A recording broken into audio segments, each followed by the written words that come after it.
Hi everyone, welcome back to the channel and back to another Urban Calisthenics workout of my full body calisthenics routine. In today's session, I'm excited to bring back to you squat fusion, for which you'll be doing 5 exercises for 60 seconds of work with no rest between those exercises, working for 3 rounds. That's 15 minutes in total.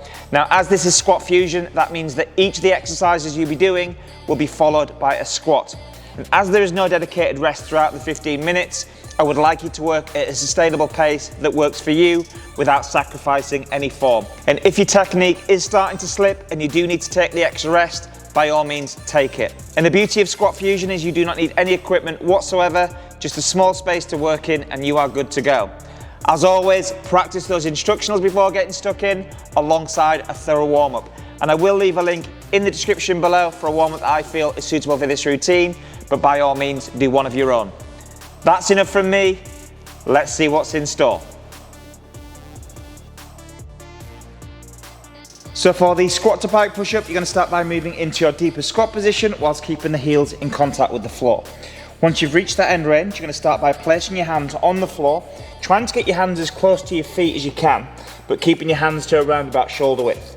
From here, you're going to raise the heels as high as you possibly can, and now the intention is to perform a pike press. And we're going to do that by bending the arms but bringing the head to a forward position, turning the arms towards the body and aiming to get the head in contact with the floor.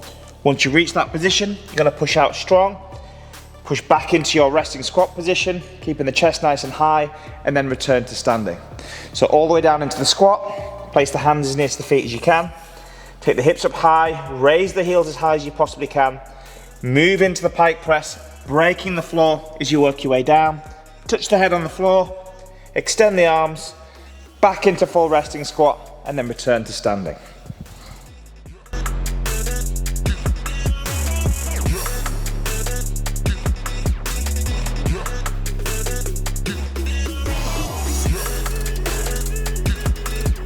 If the pike press is too challenging, what you're going to do is get yourself a prop, such as a yoga block, place it to the point where your head is going to meet it, but making sure the hands still sit slightly behind the block. So again, I'm going to go back into that squat position. As you can see, the hands are just behind the block because the head needs to move in front of the hands. Still going high off the heels, keeping the legs as straight as possible.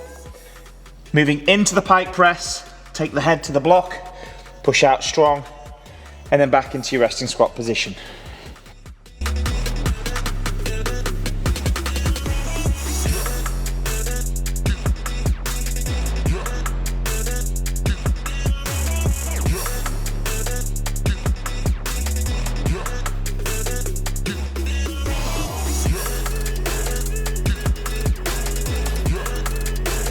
So for the side plank flags, you're going to start by moving into your deeper squat position whilst keeping the heels in contact with the floor.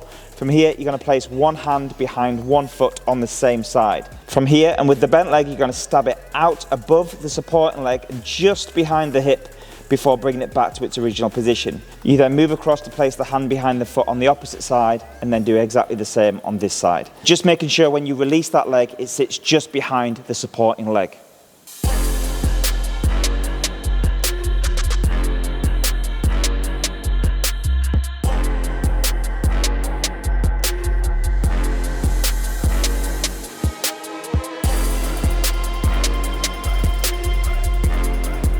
So for the squat to alternating probe, you're going to start by moving into your deeper squat position whilst keeping the heels in contact with the floor.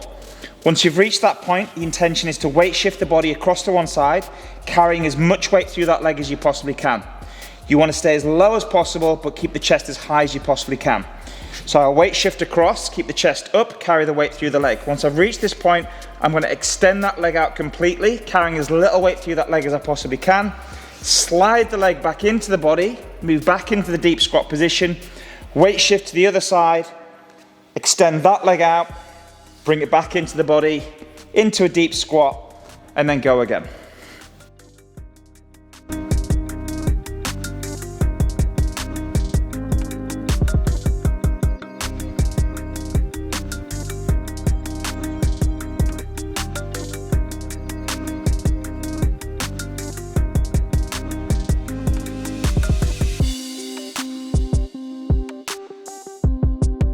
So for the squat to underpass, you're going to start by moving into your deeper squat position whilst keeping both heels in contact with the floor. From here, you're going to move into a support position, making sure the arms are as straight as possible and the shoulders are strong. From here, you're going to drive one knee up towards the chest, and once you reach your highest point, you're going to rotate the body inwards whilst at the same time bringing the weight to the inside heel on the supporting leg. Once in position, you're then going to stab the leg until it's straight, and then from here, you're going to weight shift the body forward, so bringing the weight into the fingers, making sure that you're bringing the leg as tight to that supporting arm as you possibly can. You then return back to your supporting position and do exactly the same on the opposite side. Once you've done both sides, you're going to hop yourself back into your deeper squat position and then return to standing.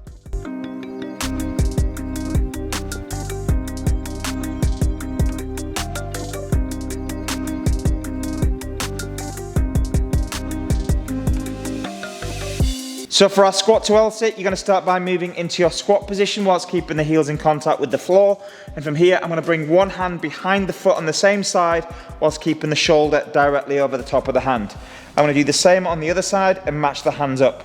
From here, you're going to work into your L-sit. Now, the idea is to pull the hips behind the arms as best you can whilst keeping the arms straight, pressing down into the floor and keeping the shoulders down as best you possibly can. Once you've reached that point, you're going to slide the feet away from the body, keeping the legs as straight as possible. If the hips are back far enough and the shoulders are forwards and there's enough compression and leg strength, you should be able to lift the feet off the floor. If you can't, just think about taking as much weight out of the feet as you possibly can. From here, you slide the feet into the body, move back into your squat position, and then return to standing.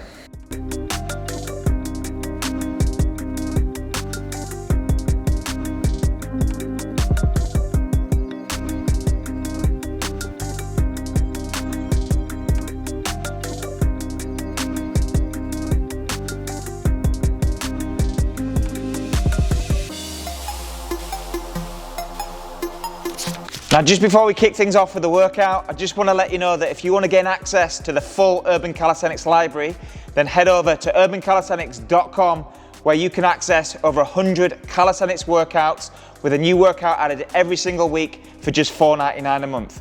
You can also take advantage of a 7-day free trial with no commitments and no payments up front. Now let's get into the workout.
Thanks so much for taking part in this Urban Calisthenics workout. I hope you had a great time challenging yourself and breaking a sweat.